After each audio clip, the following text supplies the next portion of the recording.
Nanti kalau sudah saatnya tiba, mudah-mudahan kita dipanggil menghadap Allah dalam keadaan husnul khotimah.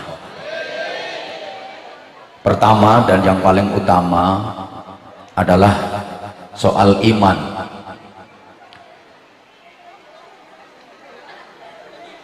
Kanjeng Nabi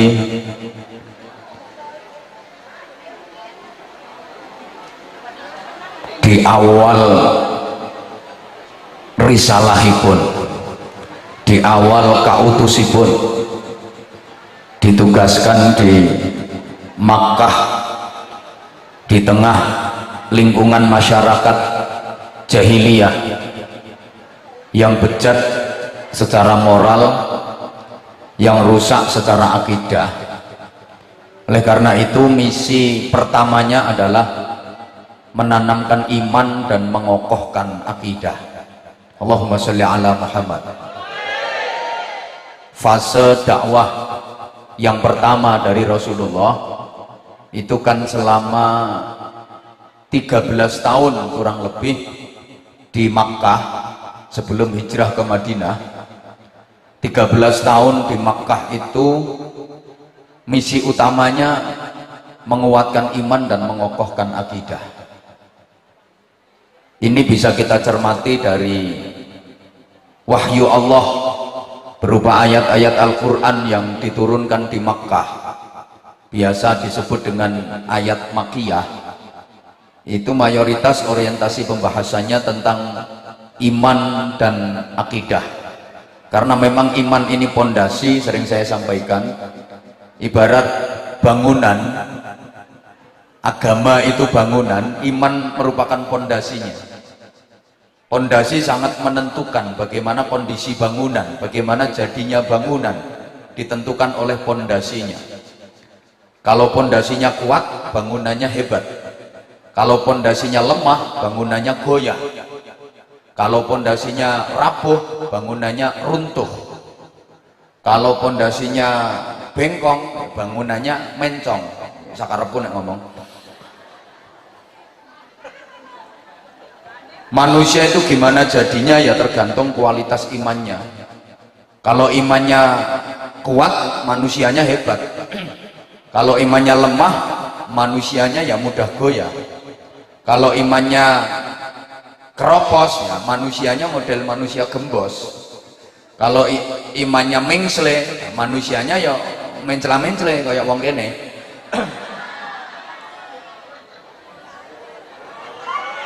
Orang yang paling cerdas itu orang yang beriman.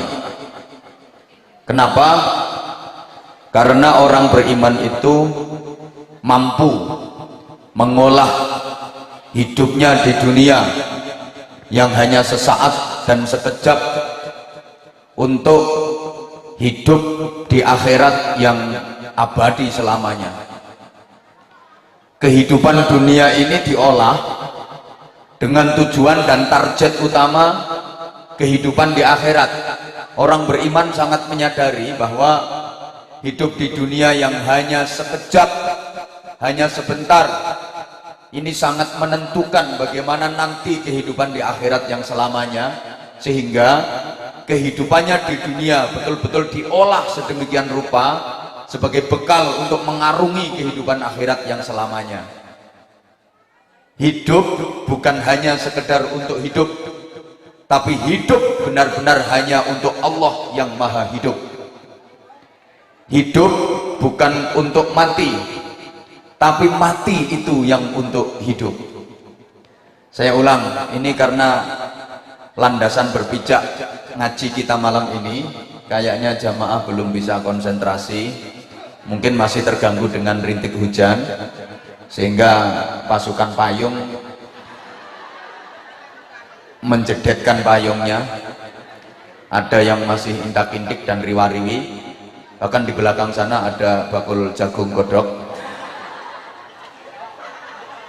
Ibu-ibu dan mbak-mbaknya masih pada tertegun dan terpesona memandang saya. Karenanya harus diulang. Jadi orang beriman itu mampu mengolah hidupnya di dunia yang hanya sekejap untuk hidup di akhirat yang abadi selamanya. Hidup bukan hanya untuk hidup, hidup bukan sekedar untuk hidup, tapi hidup benar-benar hanya untuk Allah yang maha hidup. Hidup bukan untuk mati, tapi mati itu yang untuk hidup. Karena mati itu bukan akhir dari cerita hidup, tapi mati justru merupakan awal dari kisah hidup yang sesungguhnya. Oleh karena itu, jangan takut mati, jangan lupakan mati. Ayo melu nyaut, sing gak melu nyaut mati, mati disian. Oleh karena itu, jangan takut, jangan lupakan, jangan cari, tapi rindukan.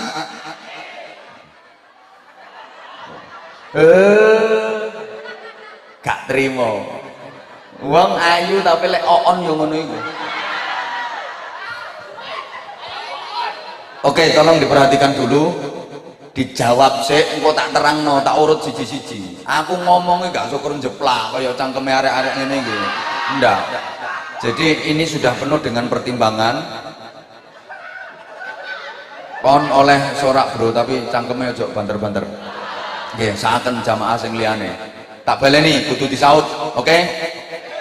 Nyaute sampean, jawaban sampean iku dadi ukuran ngaji saya malam ini. Kalau jawabnya semangat, saya ngaji juga semangat, agak lama mungkin. Tapi kalau jawabnya agak males, aku ngaji yo agak males. Gilu ngalih. Apa maneh atik gak jawab, tinggal mulai. Deal? Deal? Deal? Ya wis, nyaut. Jangan takut, jangan lupakan, jangan cari, tapi rindukan. Oke. Satu, jangan takut. Karena setakut apapun, kalau sudah ajalnya tiba ya pasti. Mangkane ojo wedi, tiwas wedi kaya apa lek wis wayahe ya tetep. Wong urip kok wedi mati padha karo wong mangan wedi ngising. Wani urip kudu wani. Banteri wani urip kudu wani. Padha karo wani mangan kudu wani ngising. Ate ngising kondo. Kenapa harus takut mati? Takut pun tidak menunda kematian, sebagaimana berani itu tidak mempercepat kematian. Apa dipikir kalau takut matinya diundur, kalau berani matinya didulukan? Ya ndaklah. Halo, kadang-kadang yang berani itu nggak mati-mati, yang takut malah mati duluan. Ono wong tua dengan anak itu diomongin, nak ojo dadi pilot nak, kon kok ceblok, kon kok logor mati. Sing dadi pilot ya umure awet, sing ndok omah ngeloni bojone ndok kasur mati. Nak ojo dadi tentara, ojo dadi polisi nak, kon kok perang ketembak mati.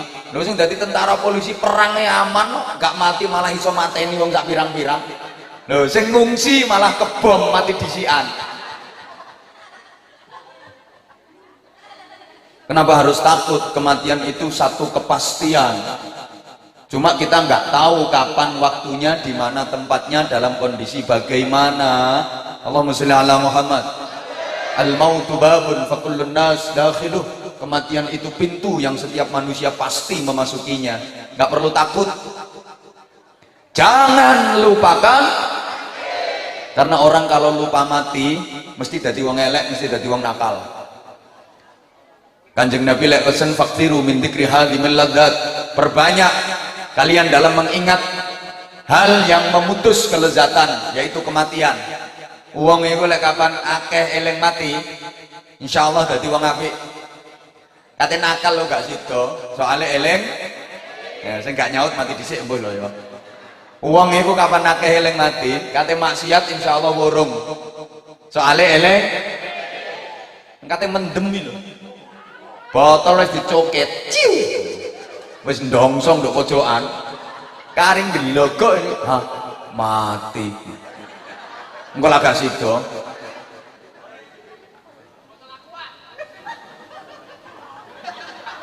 ketemu arek wedok bokong gede ngono. Katen dodol. Hah, mati.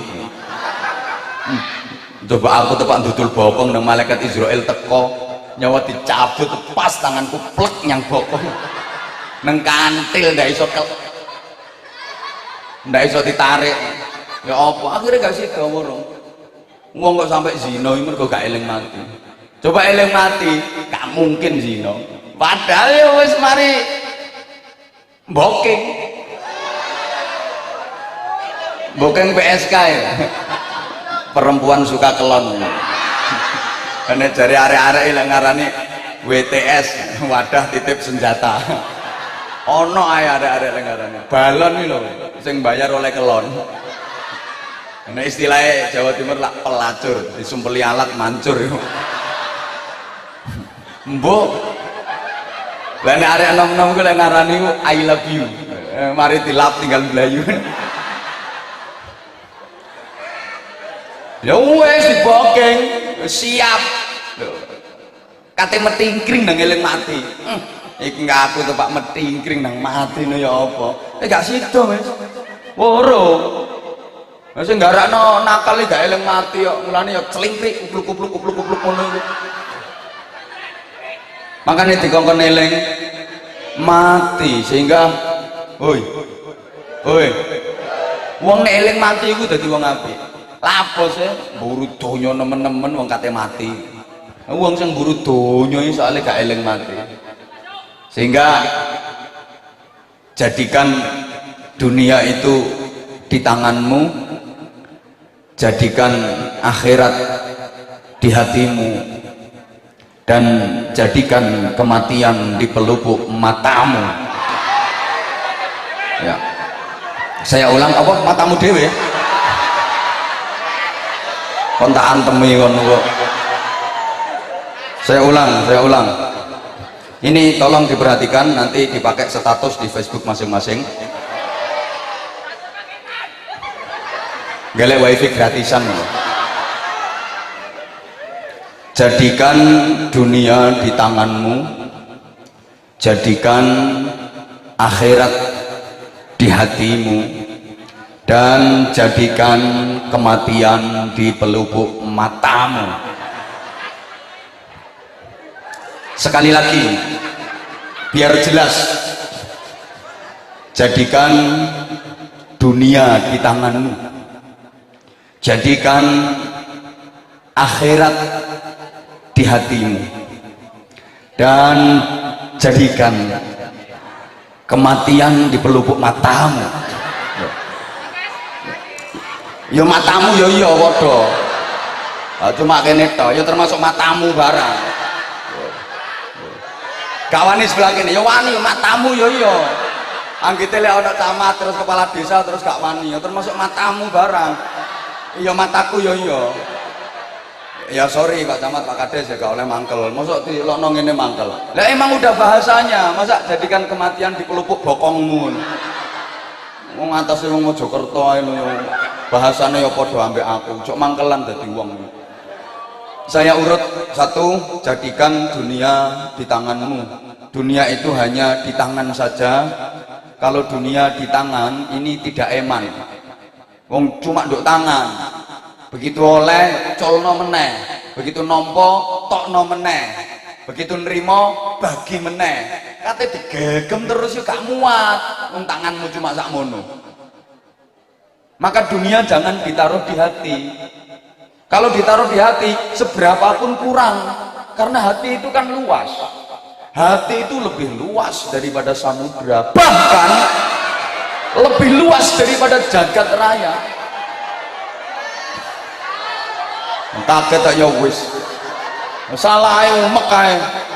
Aku serius kasih penjelasan, kono umek ae. Aku kasih keterangan, dunia cukup di tangan saja, sehingga nggak eman. Oleh tokno, nompo, culno, nrimo, bagekno, wong cukup di tangan. Kate digegem terus ya gak kamot, wong tangan cuma sakmene. Jadi cuma dilewati. Wis gak mlebu ndok ati blas. Tapi kalau dunia dimasukkan di hati, berapapun kurang. karena hati manusia itu lebih luas daripada samudera, bahkan lo ngono lo karepku, lebih luas daripada jagat raya. Sapiro ae lamot dilebokno hati. Halo, jangan kau taruh dunia di hatimu, karena kalau dunia ditaruh di hati, ayo sampean melu nyaut muni hati, sing gak melu nyaut mati dhisik. Kalau dunia ditaruh dalam, ketika memiliki kekayaan dunia yang banyak pasti tinggi. Kalau memiliki kekayaan dunia yang cuma sedikit pasti berkecil. Ketika melihat teman atau tetangga yang banyak kekayaan dunianya, dia sakit, iri, ingin mendapatkan kekayaan dunia tapi nggak kesampaian, nggak keturutan, jadi patah. Karena dunia ditaruh dalam, oh no enak kari hati, hati. Maksudnya gaya kata-kata itu yang angel. Lo ngerangkai ini gak gampang, mulane larang. Rangkaiannya ini sing angel.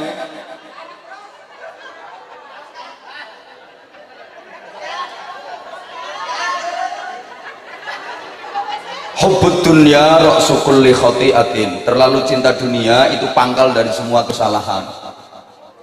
Kalau dunia ditaruh di hati namanya hubbud dunya. Terlalu cinta dunia itu pangkal dari semua kesalahan. Memang dunia itu kalau jadi fitnah umat Muhammad itu luar biasa. Halo, hakikatnya dunia itu malah menyiksa. Maka orang yang hubbud dunya ya jadi tersiksa. Wong desa-desa iki lho seneng karo donya. Ya di Pulau Soro karo donya. Contone ana wong nang suweneng karo manuk.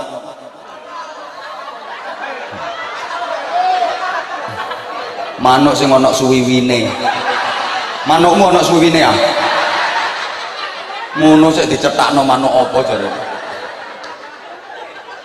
Tuku manuk lho barang larang. Manuk sing apik iku lak larang ah.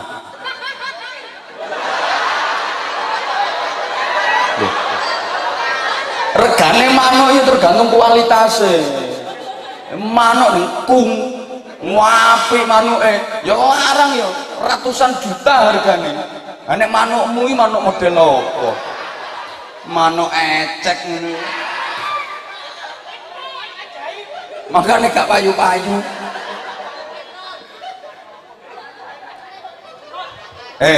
Ya keploro karo manuk, isu ngono lho.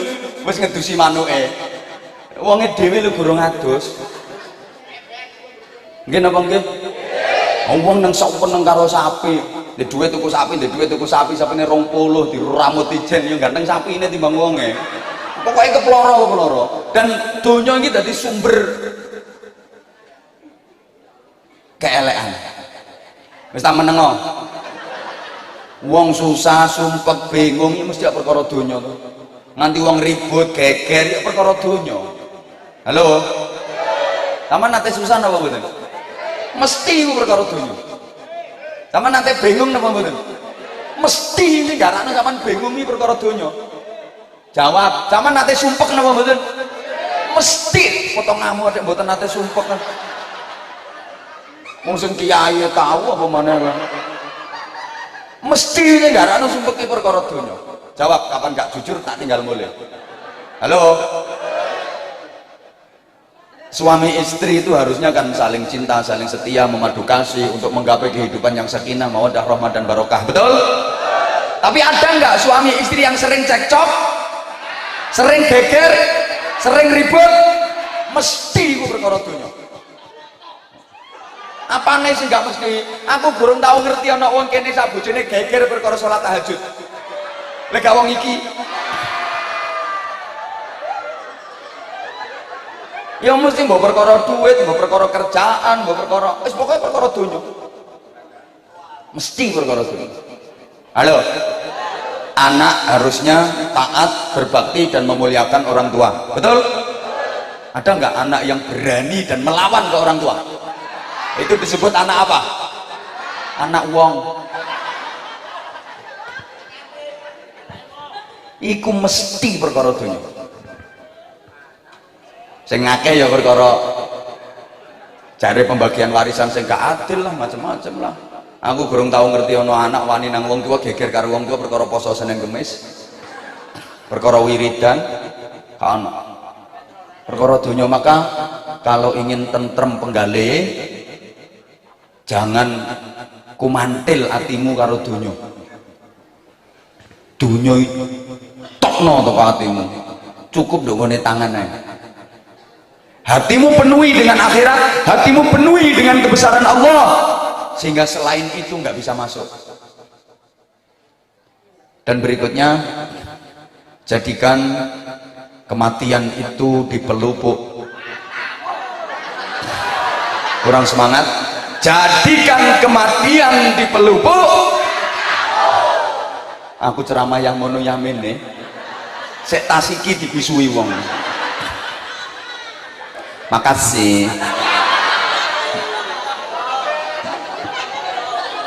Ya Allah. Artinya betapa kematian itu dekat, sudah di pelupuk matamu, jadi dekat banget kematian itu. Udah di sini loh, di pelupuk mata.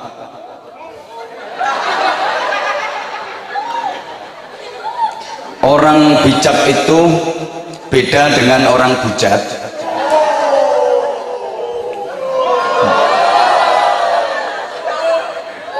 Kalau terus-terusan tak antemi kan. Orang bijak itu orang yang mendekat kepada sesuatu yang makin dekat dan menjauh dari sesuatu yang makin jauh. Orang koclok itu adalah orang yang mengejar sesuatu yang makin jauh dan dia menghindar dari sesuatu yang makin dekat, lari dari sesuatu yang makin dekat. Anjane wong koclok. Beda dengan orang yang bijak.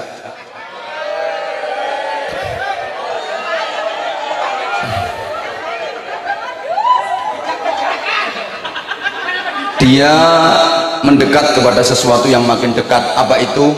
Kematian. Detik kematian itu makin dekat dengan kita, bukan makin jauh. Betul? Maka orang yang bijak, yang cerdas, mendekat pada detik kematian itu dengan cara mempersiapkan bekal sebaik-baiknya dan sebanyak-banyaknya, tentu dengan amal-amal sholih yang bisa menjadi bekal kematian. Dia menjauh dari sesuatu yang makin jauh. Apa itu? Dunyo. Dunyo yang ndak ada mau kita tinggalkan. Makanya nek wong mati itu diarani meninggal, artinya ninggal no dunyo. Loh, ket biyen zaman ngomong ngono tapi gak ro karepe. Moh baleni gawe terserah aku, wong sing ceramah aku kok. Donya iki kate ditinggalno, makanya dia menjauh. Jadi saat meninggalkan nanti udah nggak berat, secara bertahap sudah mulai ditinggalkan. Nah sebaliknya, orang bodoh itu dia lari, menghindar, menjauh dari sesuatu yang makin dekat. Kematian makin dekat tapi dia lari, artinya sama sekali nggak mempersiapkan diri menghadapinya. Padahal makin dekat, wis kari parek nggak persiapan. Mulane wayang mati ya wis gak tepak, nggak no persiapan.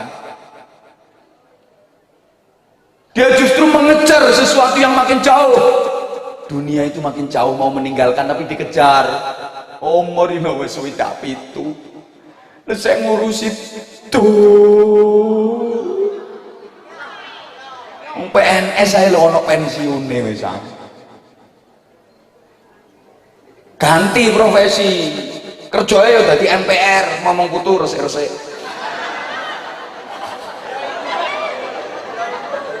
Enggak kadang-kadang. Rambut wis putih, dulu hitam jadi putih, itu artinya kan meninggalkan dunia hitam. Ngono nang sek tuh nyo. Maka dia diulang sekali lagi, jangan takut, jangan lupakan, jangan cari, Gak oleh cari mati, gak oleh. Oh, no pengajian liane khidmah tertib nang bengak. Ini kan jenenge cari mati to. Lah engko lek kadung sepatune banser munggah nang cangkemmu. Itu kan namanya cari mati to. Nah iki mau contohnya. Wala tulqu bi aidikum ila tahluka. Jangan kau tibahkan dirimu. Ojo tibakno nanggone kerusakan. Bisa sakarepku. Ojo tibakno awakmu nanggone kerusakan. Apalagi sampai membunuh diri sendiri, namanya bunuh. Cari mati itu ndak oleh.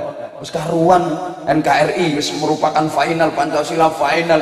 Wis karuan ngono ning ruwesel. Ate ganti Pancasila lah macam-macam itu jenenge lak cari mati to. Hoi.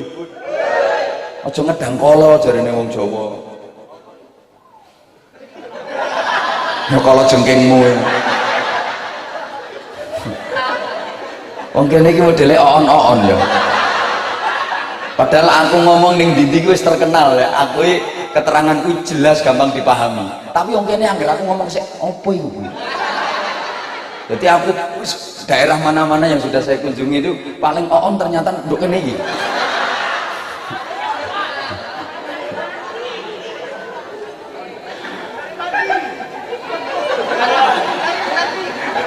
Nah ini jenenge cari mati ngono. Gak boleh cari mati, gak boleh apalagi bunuh diri. Tapi rindukan. Kenapa harus dirindukan?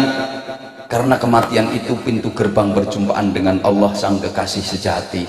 Jadi kematian itu akan terasa indah. Sungguh kematian sudah menunggumu. Karenanya sambut kematianmu dengan berbekal takwa. Yo, aku ketoknya guyon tapi temen. Sekali lagi sambut kematianmu dengan berbekal takwa. Itu namanya merindukan kematian. Loh, kematian itu akan terasa indah karena sekali lagi gerbang perjumpaan dengan Allah sang kekasih sejati. Indah.